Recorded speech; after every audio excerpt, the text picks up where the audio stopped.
झाल्यानंतर आपण त्याला जरा एकदा चांगलं असं परतून घ्यायचं आहे आणि आपण याच्यावरती झाकण मारणार आहे आणि याला चांगलं 5-10 मिनटं चांगलं शिजवणार आहे वाफेवरती.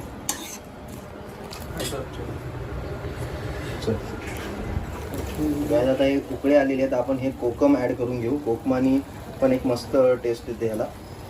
तर कोकम ॲड करून झालेलं आपलं. एकदा परती मारून घेऊ त्याच्यावरती आणि याला झाकण ठेवून घेऊ.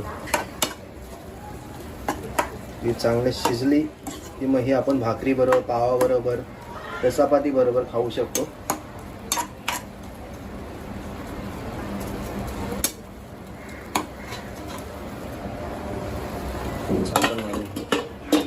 गाईज आता आपली ही रेसिपी ऑलमोस्ट तयार झालेली आहे, बघू शकता. मसाला तयार झालेला, तयार पूर्ण होऊन झिंगा पण चांगला शिजलेला.